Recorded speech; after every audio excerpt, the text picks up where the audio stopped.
Oh, va-t'en! Ne te rends-tu pas compte que je peux faire de toi la plus grande star de Broadway? Daryl F. Zanuck à Harvey Weinstein. Hollywood a une longue histoire d'abus de pouvoir. Bien que l'industrie ait fait des progrès pour exposer ses prédateurs, les cicatrices demeurent. Voici les 19 acteurs d'Hollywood d'antan qui se sont révélés être des prédateurs. Daryl F. Zanuck. Le légendaire producteur Daryl F. Zanuck est célèbre pour ses réalisations cinématographiques, mais son héritage est irrémédiablement entaché par son comportement prédateur en coulisses. Zanuck n'était pas seulement une puissance de créativité, il était également notoirement connu pour son exploitation systématique de jeunes actrices, les traitant comme des objets jetables dans sa routine quotidienne. Selon Maris Harris dans The Zanucks of Hollywood, The Dark Legacy of an American Dynasty, Zanuck orchestrait un rituel de réunion sur le casting couch qui se déroulait comme un mécanisme bien huilé dans son bureau au panneau vert. Chaque jour à précisément 16 heures, le studio Fox Century City fermait, mettant effectivement en suspens l'activité cinématographique. Les employés savaient exactement pourquoi cela se produisait, mais personne n'osait le contester ou le perturber.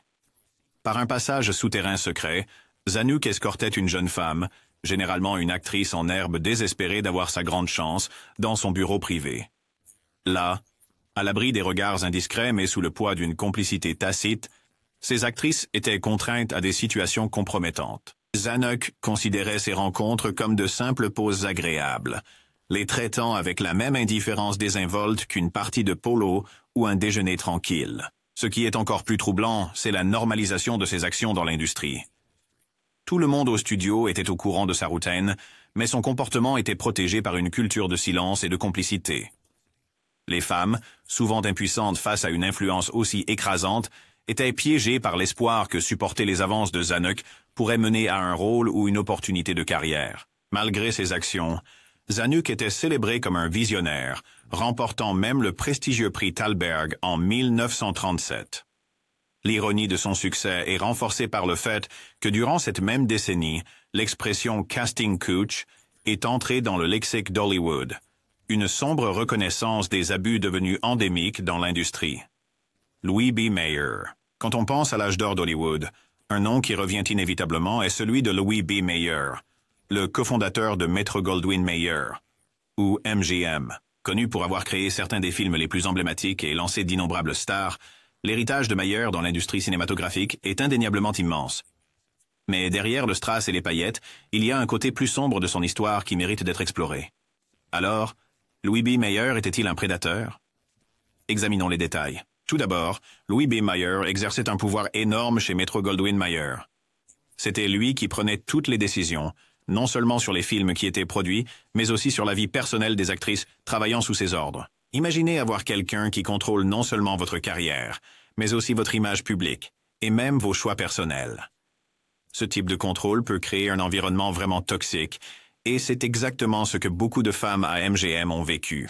Prenez Judy Garland, par exemple. Elle était l'une des plus grandes stars de MGM, mais travailler sous Mayer n'était pas facile. Bien que Judy n'ait jamais directement accusé Mayer d'inconduite sexuelle, elle parlait souvent de l'atmosphère oppressante chez MGM. La pression constante et le manque de liberté personnelle ont contribué à ces luttes contre la toxicomanie et les problèmes de santé mentale. Ce n'était pas juste à propos des films. C'était la façon dont Mayer gérait la vie de ses stars, les laissant se sentir piégés et exploités. Ensuite, il y a Shirley Temple, la star enfant préférée de tous. Shirley n'a pas spécifiquement accusé Mayer de comportement inapproprié, mais elle a partagé des expériences inconfortables de son temps chez MGM. La jeune Shirley a été confrontée à des situations où des dirigeants de studio se comportaient de manière inappropriée, créant un environnement où les jeunes actrices se sentaient vulnérables et impuissantes. Ces histoires dressent le tableau d'un lieu de travail où les limites personnelles étaient fréquemment ignorées, en grande partie grâce au leadership de Mayer. Mais il n'y avait pas que Judy et Shirley. De nombreuses actrices ont parlé de la façon dont MGM, sous la direction de Mayer, poussait pour une certaine image qui menait souvent à des pratiques intrusives et manipulatrices. Ce n'était pas toujours ouvertement sexuel, mais le contrôle constant et la pression créaient une atmosphère où l'exploitation pouvait facilement prendre racine. Imaginez être dans un endroit où chaque mouvement que vous faites est surveillé et contrôlé, rendant extrêmement difficile de résister à un traitement injuste. Walt Disney. Walt Disney, le créateur emblématique derrière des personnages et des histoires adorées, a été examiné à titre posthume pour des allégations de comportement inapproprié envers les employés. Plusieurs anciens employés ont dénoncé que Disney manifestait un comportement dominateur et parfois coercitif sur le lieu de travail. Un témoignage notable vient de l'animatrice Retta Scott, qui a travaillé en étroite collaboration avec Disney au début du studio. Bien que Scott n'ait jamais accusé Disney de mauvaise conduite manifeste, elle a décrit un environnement où les employés se sentaient souvent sous pression pour se conformer aux normes exigeantes de Disney, parfois au détriment de leur confort personnel et de leurs limites. De plus, certaines biographies et documentaires ont laissé entendre que la nature possessive de Disney envers son travail et les femmes qui travaillaient avec lui, suggérant que son intense concentration pouvait parfois brouiller les limites professionnelles. Cependant, les preuves concrètes ou les exemples spécifiques d'inconduite restent limités. Et bon nombre de ces affirmations reposent sur des souvenirs personnels et des interprétations de la personnalité complexe de Disney. Buddy Adler, Joan Collins a elle-même vécu une expérience intense avec le célèbre casting coach lorsqu'elle a auditionné pour le rôle-titre emblématique de Cléopâtre. À l'époque, Collins faisait déjà sensation à Hollywood et était considérée comme la favorite pour le rôle. Cependant, ce qui aurait dû être un moment décisif dans sa carrière s'est transformé en une épreuve déchirante qui a révélé le côté sombre de l'industrie du cinéma. Collins a perdu le rôle au profit de la brillante Elizabeth Taylor, et la raison n'était pas seulement liée à qui pouvait mieux dire les répliques ou qui avait plus de charisme. C'était bien plus personnel et troublant. La vraie raison pour laquelle Joan Collins n'a pas obtenu le rôle? Elle a refusé d'être gentille avec Buddy Adler, le grand patron de 20th Century Fox. Maintenant, être gentil n'était rien de plus qu'un euphémisme à peine voilé pour quelque chose de bien plus sinistre. Buddy Adler, un puissant dirigeant de studio, était connu pour ses tactiques manipulatrices pour obtenir des rôles et faire avancer ses projets. Dans ce cas, ses attentes étaient claires. Pour obtenir le rôle convoité, Joan Collins devait se plier à ses demandes inappropriées. Mais Collins, tenant fermement à son intégrité et à son respect de soi, a tracé une limite stricte. « J'ai éclaté en sanglots et je suis sorti en courant de son bureau », se souvient-elle dans ses mémoires, montrant son refus d'être compromise pour un rôle qu'elle méritait. Le comportement d'Adler incarnait la culture prédatrice qui était répandue dans l'industrie, où l'ambition et les opportunités se faisaient souvent au détriment de la dignité personnelle et de la sécurité. L'expérience de Joan Collins n'était pas seulement un revers personnel. C'était un exemple frappant des abus systémiques auxquels d'innombrables femmes étaient confrontées en coulisses. Le courage de Collins de s'opposer aux demandes inappropriées d'Adler témoigne de sa force et de sa résilience. En refusant de céder à la pression, elle a non seulement préservé son intégrité, mais elle a également souligné la nécessité de changer l'environnement toxique d'Hollywood. Son histoire sert de puissant rappel de l'importance de dénoncer les abus et de plaider pour une industrie plus sûre et respectueuse pour tous les talents en devenir. Roman Polanski. Roman Polanski, célébré pour ses chefs-d'œuvre cinématographiques comme Rosemary's Baby et Chinatown, est l'une des figures les plus clivantes de l'histoire d'Hollywood. Malgré son talent indéniable en tant que cinéaste, son héritage a été éclipsé par les révélations horrifiantes de son comportement prédateur, qui ont laissé une tache durable sur sa carrière et sa réputation. Et l'incident le plus infâme s'est produit en 1977 lorsque Polanski, alors âgé de 43 ans, a été accusé d'avoir drogué et agressé sexuellement une actrice en herbe de 13 ans, Samantha Gailey, plus tard Guymer, chez l'acteur Jack Nicholson. Polanski avait promis à Guymer une séance photo glamour, mais la rencontre s'est rapidement transformée en cauchemar. Après lui avoir donné du champagne et un sédatif, Polanski a commencé à l'agresser, ignorant ses refus répétés. L'affaire a choqué le monde, exposant le côté sombre d'une industrie qui souvent fermait les yeux sur le comportement de ses figures les plus puissantes. Polanski a été arrêté et a initialement plaidé coupable de rapports sexuels illégaux avec une mineure dans le cadre d'un accord de plaidoyer. Cependant, avant que la sentence ne puisse être prononcée, il a fui les États-Unis, craignant une punition plus sévère que celle initialement convenue. Il vit en exil depuis lors, principalement en France, où il continue d'éviter l'extradition. Malgré un mandat d'arrêt international et l'indignation mondiale que ses actions ont provoqué, Polanski a maintenu sa liberté, protégée par les systèmes juridiques de certains pays, et son statut d'artiste célébré. Ce qui rend le cas de Polanski encore plus controversé, c'est le soutien continu qu'il a reçu de certains segments de l'industrie cinématographique. Au fil des ans, il a continué à travailler, remportant des prix prestigieux, y compris un Oscar pour le pianiste en 2003, suscitant des manifestations et des débats animés sur la séparation de l'art de l'artiste. Alors que certains défendent son œuvre, d'autres soutiennent qu'honorer cela perpétue une culture d'impunité pour les individus puissants. Pour Samantha Geimer, les cicatrices de ce jour ont perduré pendant des décennies, malgré ses tentatives pour tourner la page. Elle a publiquement pardonné Polanski et critiqué l'exploitation médiatique de son histoire. Pourtant, son épreuve reste un rappel flagrant des vulnérabilités auxquelles les jeunes talents font face dans l'industrie du divertissement. Les actions de Polanski et leurs conséquences sont devenues un symbole des problèmes de longue date d'Hollywood, avec le pouvoir, le privilège et la responsabilité. Victor McLaglen. Victor McLaglen, un acteur lauréat d'un Oscar, connu pour ses rôles dans des films comme The Informer et The Quiet Man, a fait l'objet d'allégations de comportements sexuels agressifs. Plusieurs femmes ayant travaillé avec McLaglen se sont manifestées, racontant son comportement dominateur et parfois agressif, à la fois sur le plateau et en dehors. Ces témoignages suggèrent que McLaglen utilisait son charme et son autorité pour manipuler et intimider ses collègues féminines, créant un environnement de travail inconfortable et hostile. Bien que ces allégations aient été abordées dans diverses biographies et interviews avec d'anciens collègues, les preuves concrètes ou les actions en justice contre McLaglen sont limitées. Néanmoins, ces témoignages personnels contribuent à une compréhension plus nuancée et critique de son caractère au-delà de son personnage à l'écran. Michael Winner. Même les légendes oscarisées n'ont pas été épargnées par les pratiques toxiques d'Hollywood. Dame Helen Mirren, un nom synonyme de grâce et de talent, a été vocalement ouverte sur ses propres expériences éprouvantes dans l'industrie. En 1964, à l'âge tendre de 19 ans, Mirren a subi une audition humiliante et dégradante avec le réalisateur Michael Winner, une figure qui deviendrait plus tard célèbre pour ses méthodes controversées. Pendant l'audition, Mirren a été instruite par Winner de montrer son corps, une directive qui l'a laissé se sentir exposée et objectifiée. « J'étais mortifié », a raconté Mirren, décrivant l'expérience comme à la fois insultante et dégradante. Ce n'était pas juste un incident isolé.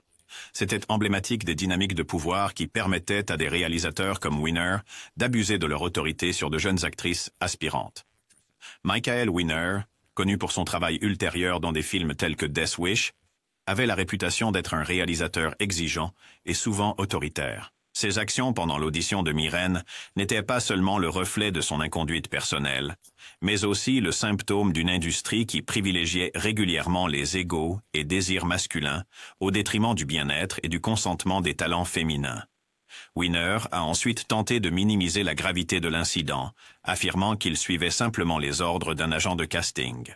L'expérience de Mirren avec Winner fait partie d'un schéma plus large de comportement prédateur à Hollywood, où de jeunes actrices étaient souvent poussées à accepter des situations compromettantes dans la poursuite de leur carrière. Ces rencontres ont non seulement affecté leur trajectoire professionnelle, mais ont également eu des impacts durables sur leur vie personnelle et leur estime de soi. Le courage de Mirren à dénoncer cela souligne l'urgence d'une responsabilité et d'un changement systémique au sein de l'industrie du divertissement. Bill Cosby. La chute en disgrâce de Bill Cosby est l'une des histoires les plus choquantes d'Hollywood. Autrefois aimé en tant que père de l'Amérique dans The Cosby Show, Cosby était un comédien et acteur adoré pendant plus de 5 décennies. Mais derrière les sourires et les rires, une sombre vérité se cachait. Depuis les années 1960, des femmes ont commencé à se manifester avec des accusations graves contre Cosby. Ils ont dit qu'il les avait drogués et agressés, utilisant sa célébrité et son charme pour gagner leur confiance. Pendant des années, ces histoires ont été tenues secrètes, ensevelies sous sa carrière réussie et sa forte image publique. Beaucoup de femmes sont restées silencieuses car elles craignaient de perdre leur emploi, de subir des représailles ou de ne pas être crues. La situation a changé en 2014 lorsque le comédien Hannibal Buress a publiquement accusé Cosby de l'avoir agressé. Ce geste courageux a encouragé de nombreuses autres femmes à partager leurs propres expériences. Soudainement, une vague de témoignages a révélé un schéma constant d'abus par Cosby. Ces femmes ont décrit comment Cosby droguait leurs boissons, les rendant vulnérables et incapables de résister à ses avances. Les projecteurs des médias se sont intensifiés et les récits ne pouvaient plus être ignorés. En 2018, Cosby a été reconnu coupable d'agression sexuelle, marquant un moment significatif dans la lutte contre les inconduites sexuelles à Hollywood. Ce cas a montré comment des personnes puissantes pouvaient cacher leurs crimes pendant des années, mais aussi combien il est important de parler et de chercher la justice. L'histoire de Bill Cosby est un dur rappel des problèmes profonds à Hollywood. Cela souligne la nécessité de changer pour protéger tout le monde des abus et garantir que personne n'est au-dessus des lois. La lutte pour la justice continue, inspirée par le courage de ceux qui se sont manifestés. Kirk Douglas. Lana Wood, la sœur cadette de Natalie Wood, a fait des déclarations choquantes dans son nouveau livre, Little Sister.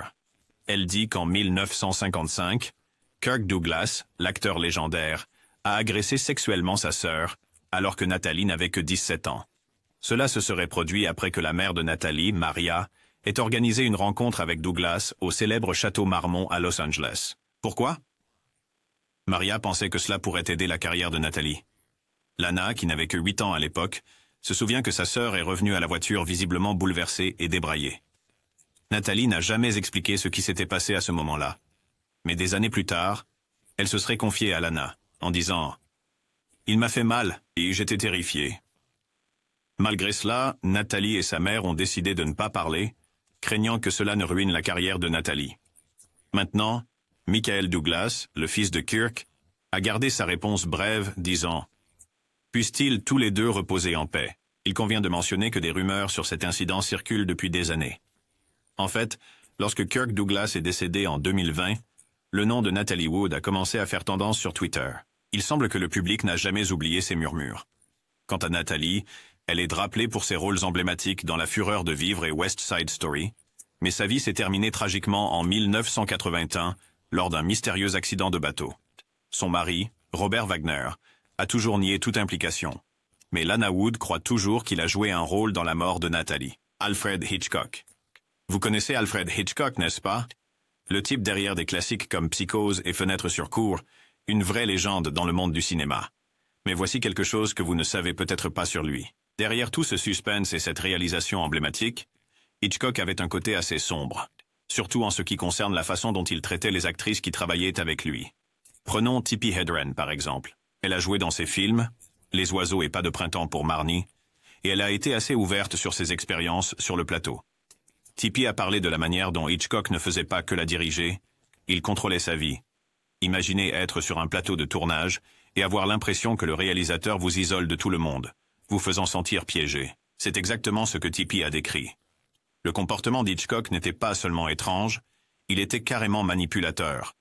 Il la tenait à l'écart du reste de l'équipe et des acteurs, essayant d'exercer un contrôle malsain sur elle à la fois professionnellement et personnellement. Et ce n'était pas juste Tippi. D'autres actrices ont révélé des histoires similaires, dressant le portrait d'un réalisateur qui utilisait son pouvoir pour exploiter ceux qui l'entouraient. On parle de manipulation émotionnelle. Créer une ambiance où vous avez peur de parler et utiliser son statut à Hollywood pour garder les choses sous silence. C'est comme s'il avait construit une forteresse d'autorité qui rendait presque impossible pour quiconque de s'opposer à lui. Ce qui est fou, c'est que malgré toutes ces accusations sérieuses, la réputation d'Hitchcock en tant que génie du cinéma n'a pas vraiment souffert aux yeux du public. Les gens célèbrent encore ses films, sans vraiment creuser ce qui s'est passé en coulisses. Mais avec des mouvements comme MeToo qui mettent ces histoires en lumière, il y a une volonté de réexaminer son héritage. C'est un rappel que parfois, le glamour et la célébrité peuvent cacher des réalités assez sombres. Charlie Chaplin. Vous avez probablement entendu parler de Charlie Chaplin, la légende du cinéma muet connu pour son personnage attachant, Charlot. Ses films ont apporté de la joie à des millions de personnes, et il est toujours célébré comme l'une des plus grandes figures du cinéma. Mais derrière cette moustache charmante et ce chapeau melon, Chaplin avait un côté beaucoup plus compliqué et sombre, en particulier en ce qui concerne ses relations avec les jeunes femmes.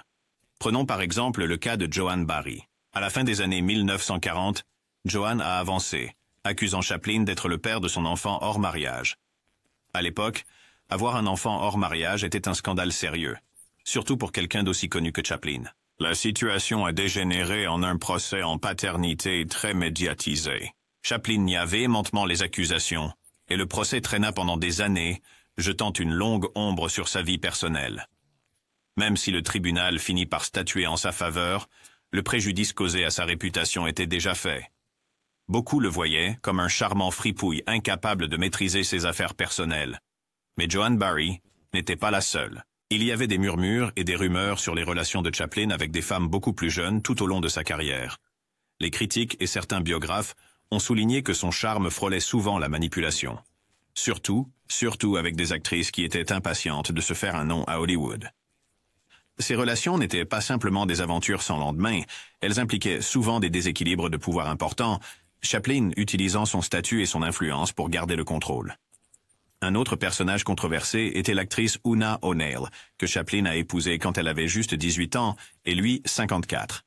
Bien que leur mariage ait duré plus de 2 décennies et ait donné naissance à 8 enfants, certains ont remis en question la dynamique de leur relation compte tenu de la différence d'âge et de la présence imposante de Chaplin dans sa vie.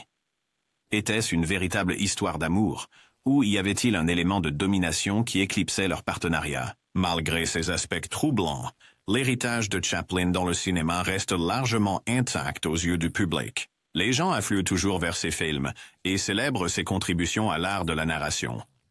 Cependant, ces controverses personnelles nous rappellent que même nos icônes les plus adorées peuvent avoir des côtés profondément imparfaits et problématiques. Alors que nous continuons à réévaluer les figures historiques sous un prisme moderne, l'histoire de Chaplin rappelle que le talent et le charme n'excusent pas un comportement contraire à l'éthique. Woody Allen. Vous avez probablement entendu parler de Woody Allen, un cinéaste renommé connu pour des classiques comme Annie Hall et Manhattan. Son travail lui a valu de nombreuses distinctions, y compris plusieurs Oscars. Mais en coulisses, Woody Allen a été au centre d'allégations sérieuses qui ont suscité un débat intense et une controverse à Hollywood et au-delà. Au début des années 1990, Woody Allen a fait face à des accusations d'abus sexuels de la part de sa fille adoptive, Dylan Farrow. Dylan a affirmé que lorsqu'elle avait 7 ans, Allen a abusé sexuellement d'elle. Ces accusations ont émergé lors d'une bataille pour la garde très médiatisée entre Allen et son ancienne partenaire, Mia Farrow. Mia a constamment soutenu les déclarations de Dylan, affirmant que les accusations sont vraies et que le comportement d'Allen était inapproprié et nuisible. Allen a toujours nié ces accusations, affirmant que leur relation était tout à fait appropriée et que les affirmations de Dylan sont infondées. Au fil des années, cette controverse a refait surface à plusieurs reprises, notamment à la lumière du mouvement Me Too, qui a ramené l'attention sur les questions d'inconduite sexuelle dans l'industrie du divertissement. Les accusations contre Woody Allen ont eu des répercussions importantes sur sa carrière et son héritage. Bien qu'il ait continué à faire des films après les accusations initiales, l'ombre de ces allégations a persisté. Certains acteurs et professionnels de l'industrie se sont éloignés d'Allen, et il y a eu un débat continu sur la séparation entre l'artiste et l'œuvre. Ces dernières années, surtout avec l'essor du mouvement Me Too, il y a eu un examen accru du comportement passé d'Allen. Des documentaires, interviews et articles ont exploré plus en profondeur les accusations, ravivant les discussions sur sa conduite personnelle et son impact sur son travail et les personnes autour de lui. Bien que Woody Allen n'ait pas été inculpé pénalement en relation avec ces allégations, les accusations ont fait l'objet d'une attention juridique et médiatique pendant des décennies. Diverses enquêtes ont été menées, mais aucune accusation n'a été portée contre lui. La complexité de l'affaire, combinée au passage du temps, a rendu la question difficile et sensible à traiter de manière concluante. Roscoe Fatty Conklin. Roscoe Fatty Conklin était un acteur de films muets et un comédien qui a connu une carrière réussie au début du XXe siècle. Cependant, sa vie personnelle a été entachée par de multiples allégations d'agression sexuelle. Plusieurs anciennes actrices et collègues féminines ont accusé Conklin d'avances inappropriées et de comportements coercitifs. Ces allégations dépeignent un homme qui a abusé de sa position de pouvoir pour exploiter des femmes plus jeunes et moins établies dans l'industrie. Malgré la gravité de ces accusations, il existe une documentation limitée ou des procédures judiciaires pour les étayer. Beaucoup de ce qui est connu provient de témoignages personnels et de récits rétrospectifs, qui soulignent les défis auxquels les femmes étaient confrontées pour s'exprimer contre des figures puissantes à Hollywood à cette époque. Gary Cooper. Gary Cooper, un acteur légendaire connu pour ses rôles dans des classiques comme High Noon et Sergeant York, a également été impliqué dans des allégations de coercition sexuelle.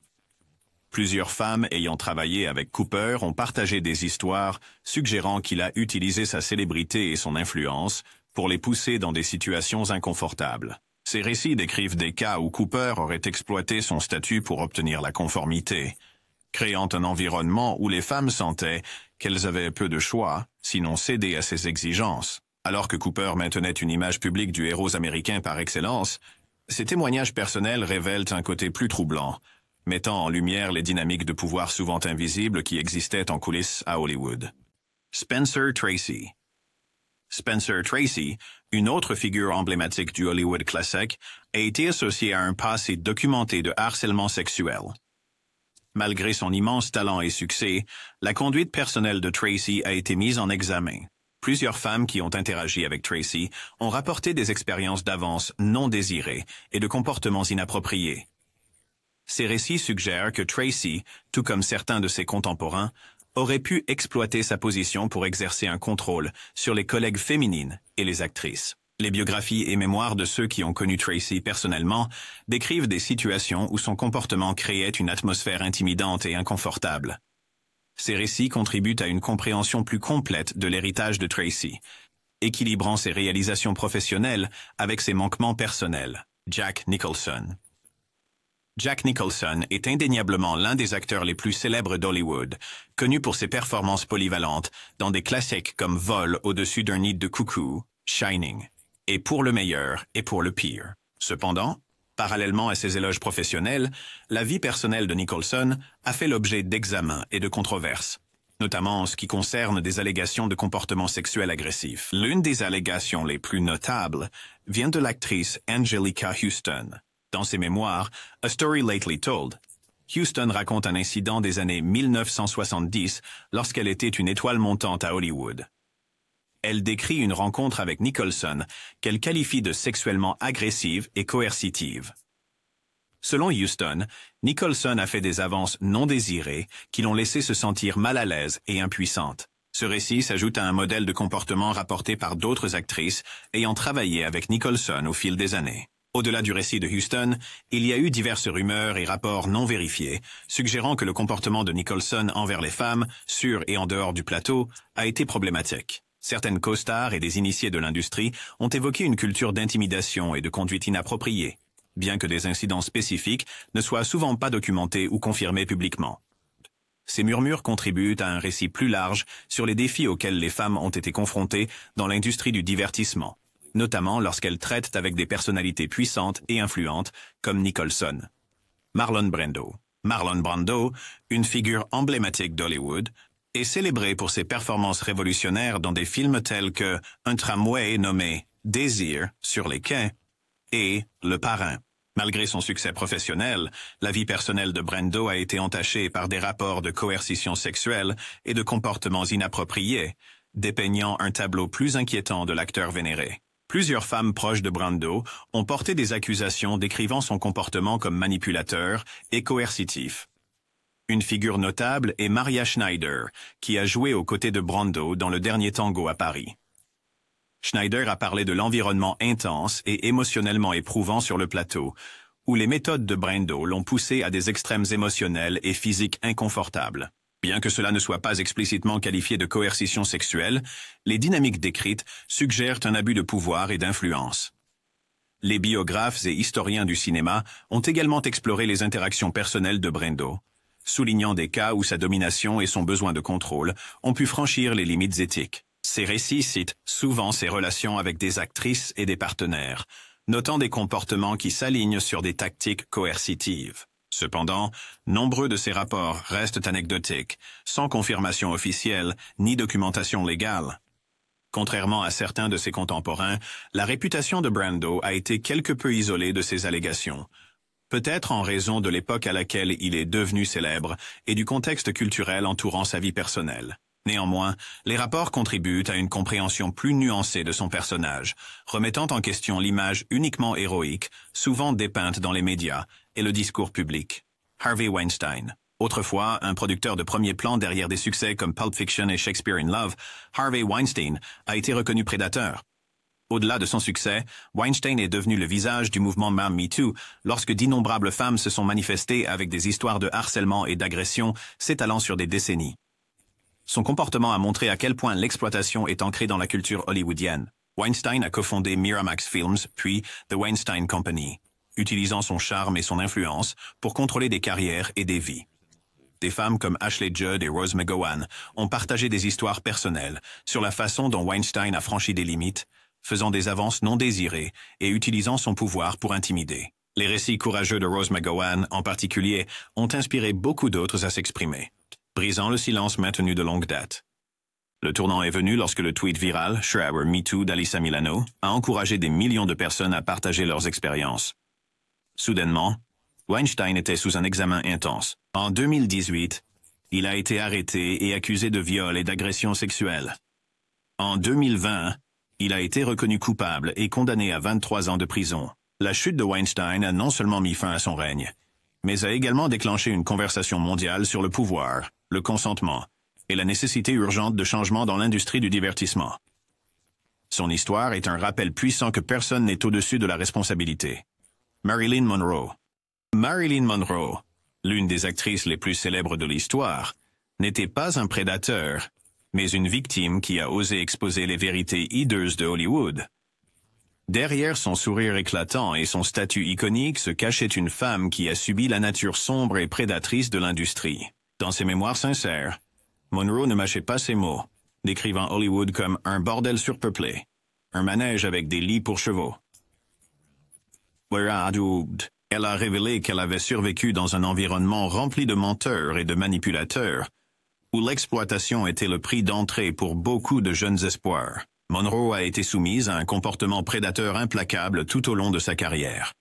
Chez MGM, ses agents la traitaient comme une simple marchandise, contrôlant chaque aspect de sa vie, de son emploi du temps de travail à ses choix personnels. Les cadres de studio comme Louis B. Mayer et Daryl F. Zanuck ont plané sur le début de sa carrière, utilisant leur pouvoir pour obtenir la soumission des actrices désespérées de réussir. Monroe était bien consciente de la culture du casting couch et a été témoin de la manière dont les femmes étaient systématiquement exploitées par les hommes de pouvoir. Monroe se souvenait particulièrement d'un incident éprouvant impliquant Harry Cohn, le chef notoire de Columbia Pictures.